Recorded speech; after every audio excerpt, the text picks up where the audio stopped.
갈라디아서는 사도 바울이 갈라디아 지방에 사는 교인들에게 쓴 편지입니다. 갈라디아서는 총 6장으로 되어 있는데 앞에 1장부터 4장까지는 교리적인 부분에 대해서 이야기를 하고 뒤에 있는 5장과 6장에서는 윤리적인 부분에 대해서 이야기를 합니다. 오늘 우리가 함께 읽은 본문은 5장부터 시작되는 윤리적인 권면에 해당하는 내용입니다. 오늘 설교의 제목이 거두리라인데요. 오늘은 본문의 말씀을 살펴보며 우리가 무엇을 심고 또한 무엇을 거두어야 할지에 대해서 함께 생각해 보도록 하겠습니다. 우리가 심고 거두어야 할 것의 첫 번째가 본문 7절에 기록되어 있습니다. 함께 7절 말씀을 같이 읽어보겠습니다. 스스로 속이지 말라. 하나님은 업신여김을 받지 아니하시나니 사람이 무엇으로 심든지 그대로 거두리라. 아멘. 본문은 우리가 무엇을 심든지 그대로 거두게 될 것이라고 말씀합니다. 우리 속담에도 비슷한 말이 있지요. 콩 심은 데 콩 나고 팥 심은 데 팥 난다. 뿌린 대로 거둔다. 그런 속담과 비슷한 의미를 가진 말씀입니다. 그리고 우리는 이와 비슷한 말을 우리의 일상생활에도 가끔 사용합니다. 여러분 중에서도 그렇게 말씀하시는 분들이 계실지 모르겠지만 TV 드라마 같은 것을 보면 말 참 안 듣는 딸이나 아들들에게 부모님이 이런 말씀 하시죠. 너도 딱 너 같은 딸 낳아봐. 너도 딱 너 같은 아들 낳아봐. 라고 말하는 장면이 있습니다. 경험이 있으신지 모르겠습니다. 제가 신대원에 다닐 때 신대원 저희 기수 학생 수가 300명이 넘기 때문에 어떤 때는 굉장히 많은 학생들이 모여서 함께 수업을 들을 때가 있었습니다. 그렇게 많은 수의 학생들이 수업을 같이 들을 때, 그러니까 한 200명 가까운 학생들이 동시에 수강을 하는 수업에서는 학생들은 수업 시간에 참 다양한 행동을 합니다. 다들 수업에 집중하면 좋겠는데 사람이 워낙 많다 보니까 여러 사람이 있습니다. 그 중에는 지각하는 사람도 있고 수업 시간에 딴짓하는 사람도 있고 과제를 늦게 내는 사람도 있습니다. 그러면 수업하시는 교수님이 이렇게 학생들을 향하여 축복하십니다. 전도사님들, 나중에 목회할 때 꼭 전도사님 같은 교인 만나시기를 축복합니다. 이렇게 축복합니다. 꼭 전도사님 같은 교인 만나시기를 축복합니다. 나중에 목회할 때 수업 중에 딴짓하는 사람은 딴짓하는 교인 만나고 늦게 오는 사람은 늦게 오는 교인 만나라고 축복하는 겁니다. 이게 무슨 축복인가 싶지만 그래도 축복은 축복입니다. 성실히 하는 사람은 성실한 교인 만나고 또 열정적으로 하는 사람은 열정적인 교인 만날 테니까 축복은 축복이지요. 여러분들에게도 같은 복이 있으시기를 바랍니다. 여러분께서 신앙생활 하시는 만큼, 여러분이 하나님을 사랑하시는 만큼 여러분도 하나님과 사람들에게 사랑받으시기를 주님의 이름으로 축복합니다. 이렇게 이 본문은 우리가 쉽게 이해할 수 있는 말씀인데요. 그런데 우리가 한번 생각하고 넘어가야 할 것이 있습니다. 그것은 7절의 상반절인 스스로 속이지 말라. 하나님은 업신여김을 받지 않으신다 라는 구절입니다. 본문에 나오는 스스로 속이지 말라라는 말을 원어를 살펴보아서 직역을 하면 착각하지 말라라고 해석할 수 있습니다. 일종의 경고이지요. 그리고 업신여김을 받지 않으신다라는 말은 하나님께서는 멸시받지 않으신다 혹은 하나님께서는 조롱받지 않으신다라는 뜻입니다. 그러니까 이 말을 지금 우리가 사용하는 말로 풀어보면 착각하지 마라. 하나님은 조롱받지 않으신다가 됩니다. 유진 피터슨의 메시지 성경은 이 본문을 이렇게 번역합니다. 착각하지 마십시오. 어느 누구도 하나님을 속일 수 없습니다. 라고 번역합니다. 여러분, 이게 무슨 이야기일까요? 우리가 뭘 착각하며 무엇으로 하나님을 속이려 한다는 이야기일까요? 이 말씀의 의미는 어떤 일을 나만 알고 있을 거라고 생각하는 것, 그게 바로 착각이라는 겁니다. 하나님은 이미 다 알고 계시기 때문입니다. 여러분들도 마음속에 간직한 비밀들이 한두 가지쯤 있으실 겁니다. 그것이 좋은 일인지 아니면 나쁜 일인지, 옳은 일인지 아니면 그른 일인지 저는 모릅니다. 그러나 우리 하나님은 다 알고 계십니다. 그렇게 나만 알고 있을 거라고 생각하는 그 일들은 하나님께서는 이미 다 알고 계시다는 겁니다. 그러니까 혼자만 알고 있을 거라고 착각하지 말라는 것이지요. 하나님께서 바로 그 일이 심겨진 그대로 거두게 하실 것이기 때문입니다. 우리는 창세기에 나오는 요셉의 이야기를 잘 알고 있습니다. 형들에 의해서 애굽으로 팔려간 요셉은 바로의 친위대장 보디발의 집에 노예로 팔려갑니다. 그런데 하나님의 도우심으로 그 집의 가정 총무가 됩니다. 그런데 그렇게 일 잘하고 젊고 잘생긴 요셉을 이 보디발의 아내가 눈여겨보다가 그 요셉과 동침하기를 요청합니다. 요셉을 유혹하지요. 그러자 요셉이 뭐라고 대답을 할까요? 창세기 39장 9절 말씀은 이렇게 기록하고 있습니다. 우리 같이 한번 읽어보겠습니다. 이 집에는 나보다 큰 이가 없으며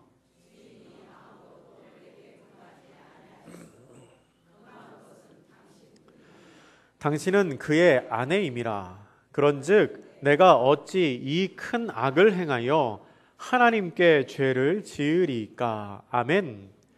요셉은 이렇게 이야기를 하며 보디발 아내의 유혹을 강하게 물리칩니다. 우리가 주목해야 할 것은 요셉의 대답입니다. 요셉은 분명히 주인이 이 일을 금하게 했다고 말합니다. 그리고 지금 그 자리에 있는 것은 요셉과 보디발의 아내 둘뿐입니다. 그런데 요셉은 거절의 이유를 대면서 보디발도 아니고, 그러니까 주인도 아니고 그의 아내 때문도 아니고 하나님께 죄를 지을 수 없다고 말합니다. 여러분, 요셉이 왜 이렇게 말했을까요? 요셉은 하나님께서 지금 이 시간에도 다 보고 계시다는 것을 알고 있었기 때문입니다.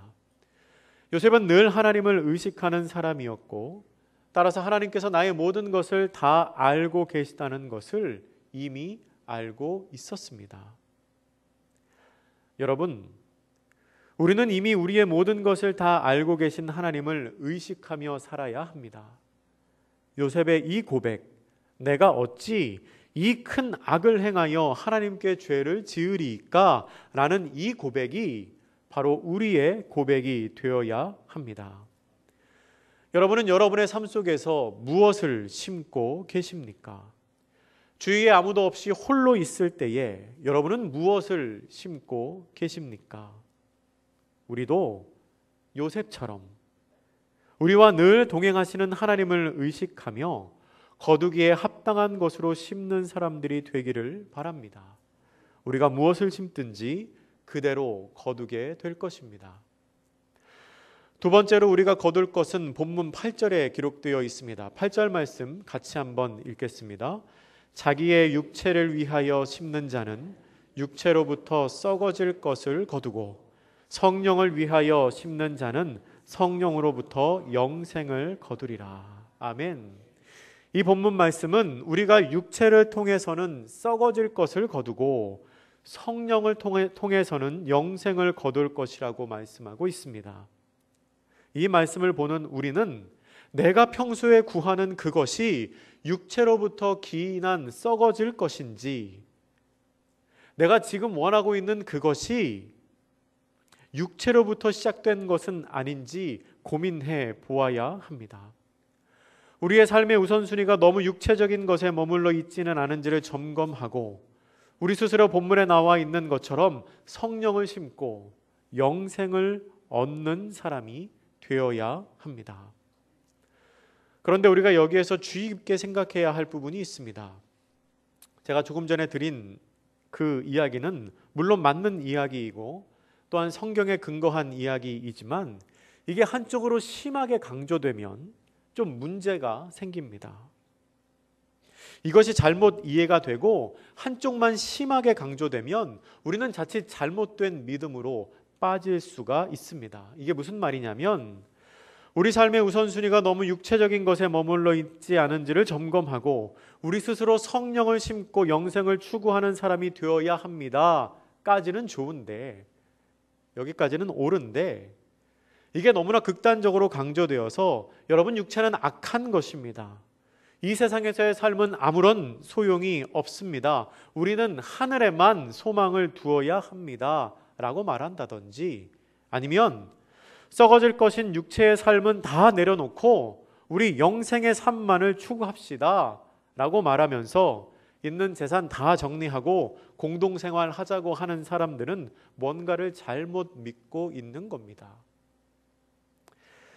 육체와 영을 거룩하고 속된 것으로 나누어서 생각하는 것은 헬라 철학의 이원론적인 사고에서 기인한 잘못된 신앙입니다. 여러분, 성경은 결코 육체가 속되다고 말하지 않습니다. 그리고 이 세상에서의 삶이 속된 것이라고 이야기하지 않습니다. 이 세상에서 우리가 누리며 사는 삶은 하나님께서 우리에게 허락하신 복이자 은혜입니다. 우리가 좋은 학교, 좋은 직장, 좋은 음식을 추구하는 것이 결코 잘못된 게 아닙니다. 여러분, 그거 나쁜 거 아닙니다. 그리고 우리가 그렇게 누릴 수 있는 것은 오히려 하나님께서 우리에게 베풀어 주신 은혜입니다. 우리는 그런 것을 추구해야 합니다. 달라고 구해야 하지요. 그럼 본문에 나오는 바울의 이 이야기는 뭘까요?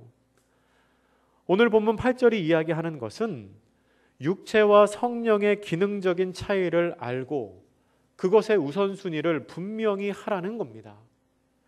여러분, 육체와 성령의 기능적인 차이가 무엇입니까?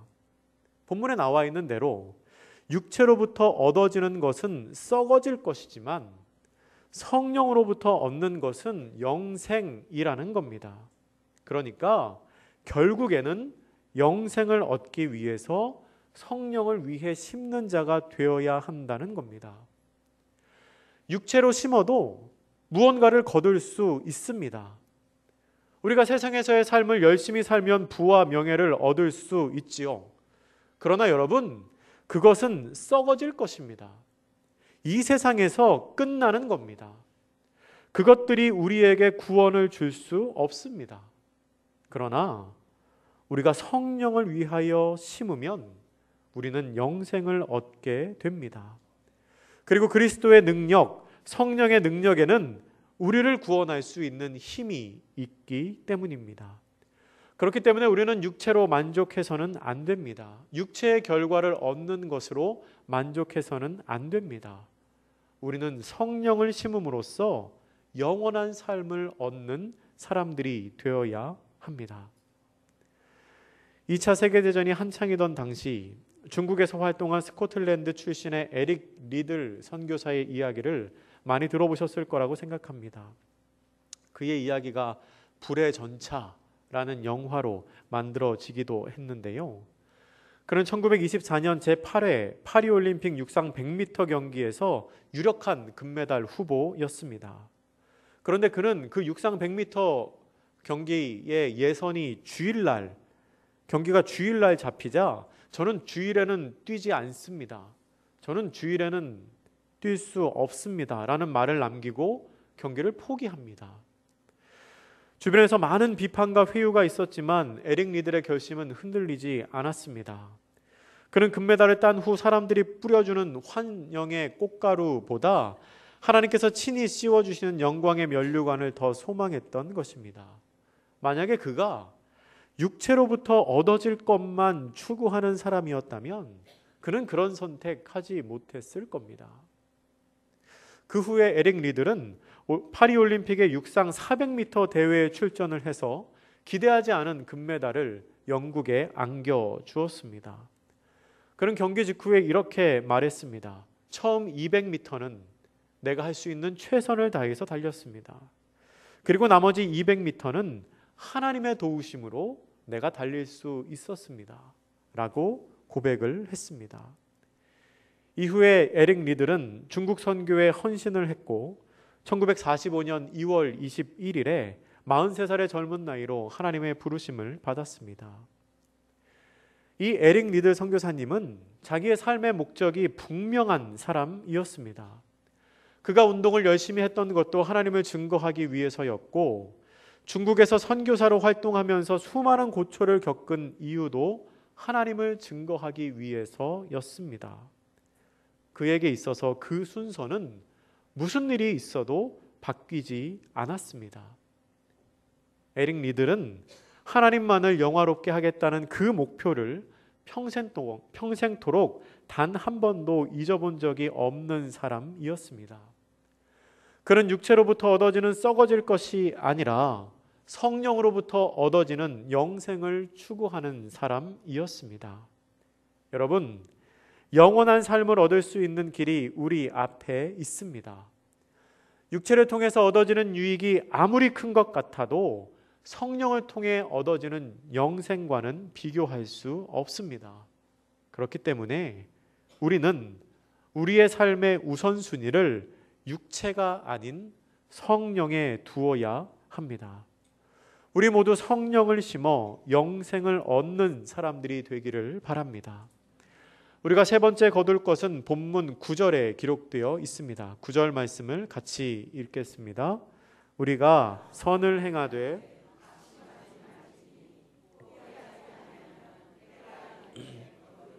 아멘. 우리가 세 번째로 거둘 것은 그것이 무엇이든지 때가 이름에 거둔다는 것입니다. 특별히 선을 행하며 낙심하지 말고 포기하지 않으면 때가 되었을 때 거둔다고 본문은 기록하고 있습니다. 낙심하지 말고 포기하지 않는다는 것은 갈라디아서 5장에 나오는 성령의 9가지 열매 중 오래 참음과 깊은 관계가 있습니다. 이 오래 참음이라는 것은 어떤 일이 완성될 때까지 기다리는, 완성되기 위해 필요한 깊은 기다림을 의미하는 것인데요.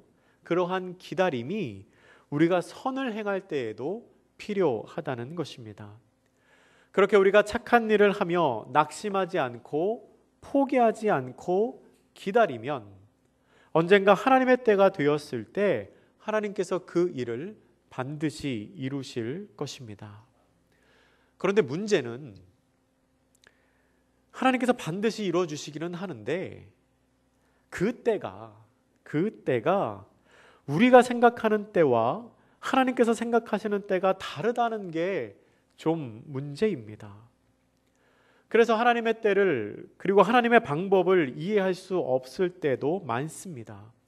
좋은 일을 하기 위해서 혹은 하나님께서 기뻐하실 만한 일을 하기 위해서 하나님을 위한 일을 하기 위해서 내가 이 일을 하는데도 길을 열어주시지 않을 때가 있습니다.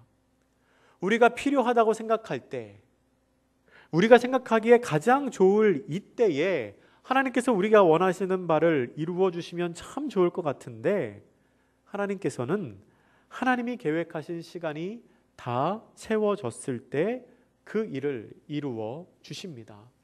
그런데 여러분, 시간이 지나서 뒤돌아보면 그때는 결코 늦은 때가 아니라는 것을 우리는 알 수 있습니다. 하나님께서는 가장 좋을 때에 우리를 위해 일하십니다. 2005년도에 개봉한 창끝이라는 영화가 있습니다. 1956년에 있었던 실화를 바탕으로 한 영화입니다. 이 영화의 주인공은 짐 엘리엇이라는 젊은 대학생인데요. 이 청년이 어느 날 선교사가 되기로 헌신을 합니다. 그래서 친구 몇 명과 함께 아마존으로 선교를 갑니다. 그들이 선교하려고 했던 부족은 오랫동안 다른 부족들과 전쟁을 치러서 다른 사람들, 그러니까 자기 부족이 아닌 다른 사람들을 굉장히 경계하던, 그리고 산업기로 유명한, 잔인하기로 유명한 부족이었습니다.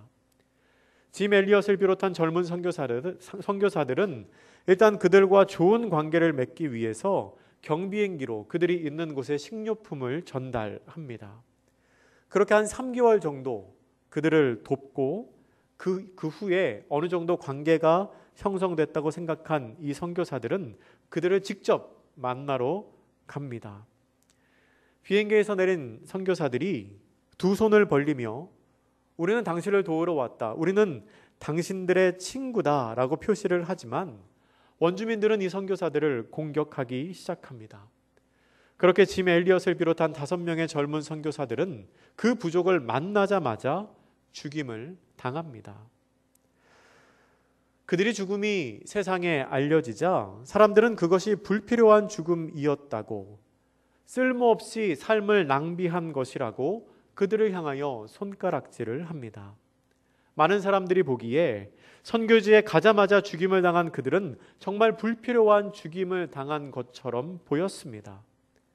그런데 놀랍게도 선교사들이 죽었다는 소식을 들은 그들의 아내와 그들의 자녀들이 낙심하거나 원망하기는커녕 오히려 자신들이 다시 선교 훈련을 받은 후에 선교사가 되어서 남편과 아버지를 죽인 그 선교지를 향해 갑니다. 그리고 그 사람들에게 목숨을 걸고 복음을 전하기 시작합니다. 여러분, 이 부족이 나중에 어떻게 되었을까요? 결국 그들은 자신들이 죽인 그 선교사의 부인과 그 자녀들을 통하여 복음을 받아들이게 됩니다. 그리고 후에 그곳에는 수십 곳의 교회가 세워졌다고 합니다. 제가 장신대 다닐 때 그때 죽임을 당했던 그 5명의 선교사들 중에 짐 엘리엇 선교사는 아니고요, 5명의 선교사들 중에 아들이 저희 학교에 와서 설교를 한번 한 적이 있습니다. 자기가 아주 어렸을 때 그곳에 가서 선교 활동을 했고 지금은 미국에 살고 있는데 그때 자기 아버지를 죽인 그분을 모시고 와서 양 아버지로 모시고 살고 있다는 간증을 했습니다. 이 짐 엘리엇 선교사를 비롯한 5명의 청년이 선교지에 도착하자마자 죽임을 당했을 때 세상 모든 사람들은 바보 같은 죽음이라며 그들을 비난했습니다. 하지만 그들의 죽음은 바보 같은 죽음이 아니었습니다. 다만 하나님의 때가 아직 이르지 않았던 것입니다. 그들의 선교의 열매는 낙심하지 않고 포기하지 않았던 그들의 부인들과 그 자녀들 때에 비로소 맺히게 됩니다. 하나님께서는 우리가 낙심하지 않고 포기하지 않으면 때가 이를 때 반드시 거두게 하십니다. 이 아마존에서 있었던 이야기를 하니까 너무 먼 남의 이야기로만 들리시나요? 제가 2011년도 1월 달에 우리 교회에 온 이후에 그해 여름부터 한 6개월 정도 몇몇 분들과 함께 기도 모임을 한 적이 있었습니다. 수요일 오후에 시간을 정해서 매주 한 번씩 모여서 말씀을 나누고 서로 기도를 했었습니다. 그때 모이셨던 권사님들이 다 몇 가지의 기도 제목을, 어려운 기도 제목이죠. 어려운 기도 제목을 가지고 계셨습니다.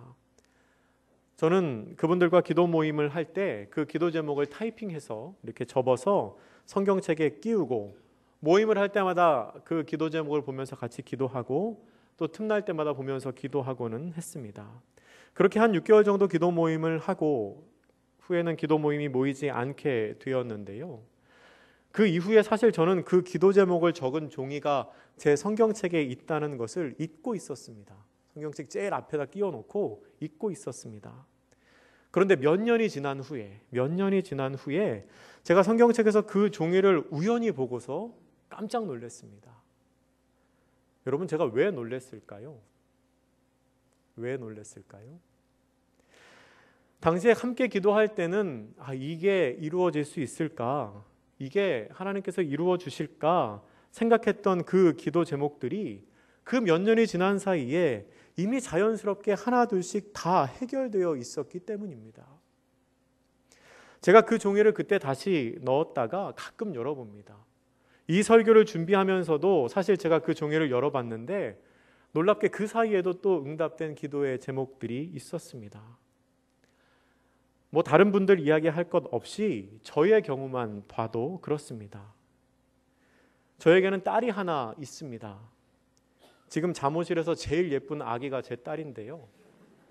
딱 보시면 압니다. 제일 예쁜, 못 믿으시겠으면 이따 한번 가서 보십시오. 딱 보시면 저랑 닮아서 그런 게 아니고 그냥 딱 보시면 근데 애가 예쁘기만 한 것도 아니고 밥도 잘 먹고 똑똑하고 얌전하고 아무튼 그렇습니다.